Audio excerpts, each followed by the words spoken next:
Recently, Google's new AI overview has been making headlines, sort of. I mean, not really, but it's been funny.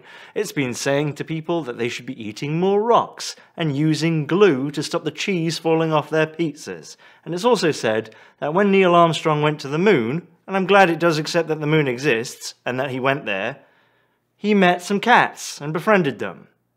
Ooh. Kinda makes Google look a bit stupid.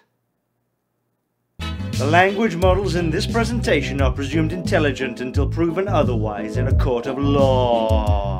Google may make money from Shein, but it's up to you to stop qualifying.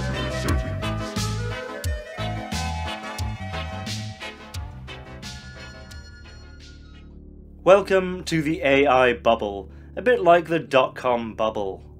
It's not like the internet doesn't exist anymore, just that certain websites were massively overvalued in the early days of business adoption, because the potential is far more exciting than the nitty-gritty.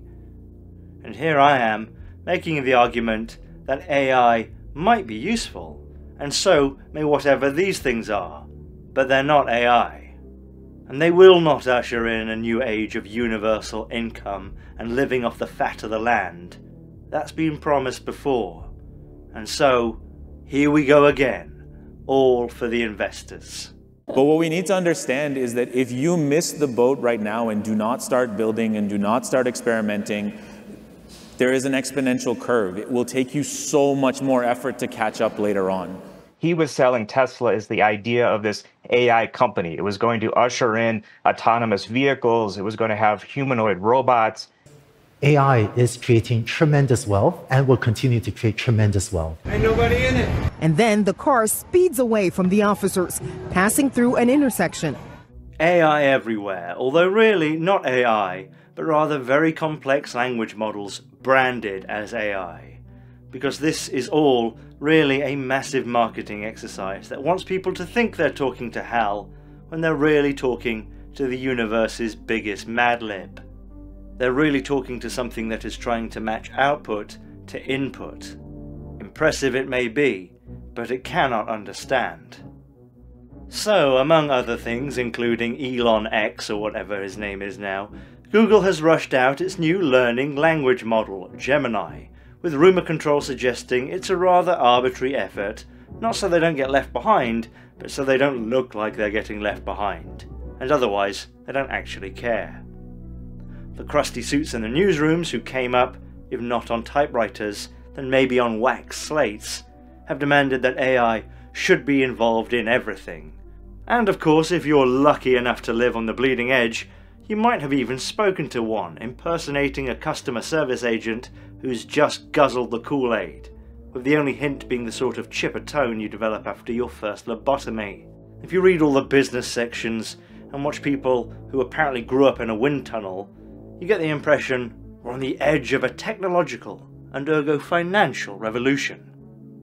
Not a good general idea like self-driving, and not a smoke and mirrors show like crypto, but a really good idea that could make some work much, much easier, and could therefore make some people much, much richer. The best ideas are ones you can profit from. But as time goes on, as the promise for the destruction of the white-collar middle grows bolder but nevertheless as vague as always, I'm starting to wonder if it's really all a scam. Not a scam where there's a lot of deliberate fraud, but more like a scam where you help people lie on their mortgage applications and accidentally crash the economy. There are bold claims about these so-called AIs, mostly replacing non-physical work, even work like medical diagnosis, but the foundations seem to be more aspirational than anything else. Sure, AI chatbots can whip me up some nice pictures on demand, it can write me up a boilerplate letter of resignation, it can tell you about the moon, but is that really that useful? The other stuff it can do, like go through databases and mass approve and mass deny things, that's not AI, that's just a macro. I keep reading the gushing opinions of pro-AI business people, and it always seems to be business people. I very rarely come across a social scientist or an anthropologist who's really up for it. Talking about AI creating never-ending abundance and being a cure to our ills without ever going into any detail. Wasn't the internet going to do that? Or 3D printing, or crypto, or electronics, or automation, or lower taxes for corporations and the ultra-wealthy, or the barons getting more rights? Gemini sounds just like them. It sounds like a corporate apologist, saying AI can create prosperity and thus a better world. AI, the AI says, can be a force for good. It just depends on how you use it. It can create prosperity, if prosperity means more.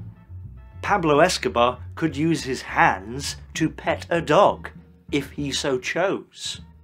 Well, newsflash here, people, there's plenty of prosperity, it's just all the way down one side of the greasy pole. AI can be a force for good. Why would that mean anything to me other than more branding? Why would I trust Google at this point to do anything? Is Eric Schmidt doing anything out of the goodness of their hearts? Of course not. They don't have hearts. They're, more like constructs, ideas, organizations. Eric Schmidt is actually 7 people. Fact. The point of these things aren't really for the consumer. What the hell would they need such a thing for, really? The iterations you and I can use are just toys. The real value is to cut away swathes of the workforce and to somewhat reliably deny people insurance claims. And if you want to get all parking lots and trench coats, so the powers that be, and in this case the powers that be are probably something along the lines of pinstriped robber barons, so the powers that be can tighten their grip on the regulatory and legislative appendages of government. But that's just, whew, yes, don't need to, I retract that. Thank you, please don't kill me. So frankly, the cut is this. I have no expertise, I don't know anything, really. I don't know anything. But I reckon AI won't really be able to replace a great deal of the jobs that are for the chop, and the private equity groups and corporations will try anyway, in the game of kick it down the road that is the economy. The clue really is where all the hoopla is coming from. People who may be smart, sure, but aren't in their positions for their generosity, altruism, and trustworthiness. I could be totally wrong and instead just short-sighted and narrow-minded. After all, I was wrong about crypto. It's changed the world and eliminated overdraft fees. But I did spend a couple of hours talking to Gemini, and it was transparent in its limitations. Firstly, like all the others, it doesn't mind talking bollocks. I asked it to write about the importance of hats in the films of Sergio Leone. Are they important? The AI certainly thought so. But then I asked it to do the same thing, but for hickory trees. Hickory trees, it wrote, are very important to Leone's work. I'm not sure they are. But what about the connection between hickory trees and Islamic imagery? There is no Islamic imagery in any of Leone's films whatsoever. Not obvious, but in fact super important, according to Gemini. It will happily write a superficial essay on any nonsense you ask, but it so clearly doesn't understand context or relevancy that I can't imagine when such a thing would ever be useful. It was more fun to try and corner it into confessing its limitations and parameters. If Gemini had been a person, I would have waterboarded it. After getting Gemini to make a number of images of a Boeing billboard on fire, it decided it couldn't make any more images like that, and it gaslighted me when it said, "You're right. Having a burning billboard with a damaged plane wouldn't make much sense for an advertisement." I never said that. At first it claimed it couldn't do this because of safety, because this image might well cause anarchy across the world if too many people see it. But then it said it's not allowed to depict brand logos in a negative light. It will condemn child labour, but not companies that use it. Then it will not commit to calling companies that condemn slave labour but take money from modern-day slavers like Shein duplicitous. It depends, you see, on your definition of duplicitous.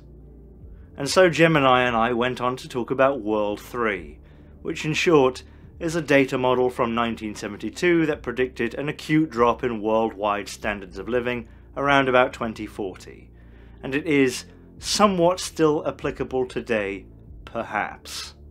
I wanted to get Gemini to admit that the people who made Gemini were the same people pushing us to that future.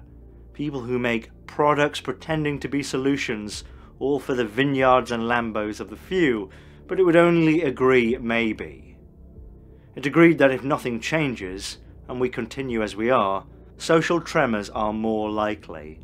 But once I asked it if a World 3 type regression might occur in the 2040s, as it was hinting it might, if we don't change things, as it hinted we're not, it peaced out, and I can't say I can blame it, because I definitely wanted it to know that I hate it and it should feel bad. If it had been a person, this is around about the time where I would have stopped talking to it and we'd have wrapped things up. If I had to come up with a positive, it would be that it is impressively slimy and vague, so watch out press secretaries, realtors and the entire cast of Collider. Also, Congress. On a more positive note, AI-powered Dr. Cubes. So come on geniuses, what are your solutions for getting people who don't want to be forced out? I'm thinking like a really big brush, like one of those things, you've seen them, haven't you, Fabio? One of those big brushes that they used to get people on trains in Tokyo. Pack in like tuna! So maybe the thing to do would be to have the floor made out of like a metal grill, kind of like you get in a slaughterhouse. And then when you get anyone who doesn't leave, someone who perishes, or someone who takes a shit or leaves a condom, you just turn the incinerator beneath it on. And when people come in, they're like, why is this metal chair covered in soot? Give it a wipe. Give it a wipe down. Get 10% off this time. You could combine this with Elon Musk's Hyperloop, where a pod comes in, takes someone in, the person comes out, and then there's no cleaning time, there's no time to wait. The pod goes whoop and goes through the loop at thousands of miles an hour to somewhere else to be cleaned. Brand new one comes up, nice and cleaned, and oh yeah, that's like Mach 3 fresh. Like you can tell that this has just been doing the speed of sound. It's quite something. You could expand it even, school pods, thousands of kids inside of these things, each inside one, in like a massive parking lot. And it's just one minimum wage worker going around with a mop and a black and mild dangling from his mouth. And he's just like checking, making sure that they don't look dead. I mean, he's got no like qualifications or real way of like making sure they're not dead, but as long as they don't look dead. Like if one's on fire, that's obvious, but if someone's just, you know, died, we'll sort it out at the end of the day. Just like the early days of the internet, the loudest proponents here all have the most to gain, and they all say things like AI could lead to more equality, it could lead to more opportunity, it could lead to a better, safer, more wonderful world. But the reality is it is definitely useful, but it's probably really going to lead to more concentration of wealth, a bit of a laugh, fannying about, and, you know, a great tool for wanking. So, there we go. Never mind, you know, not the end of the world. What is it, 16 years away according to World 3?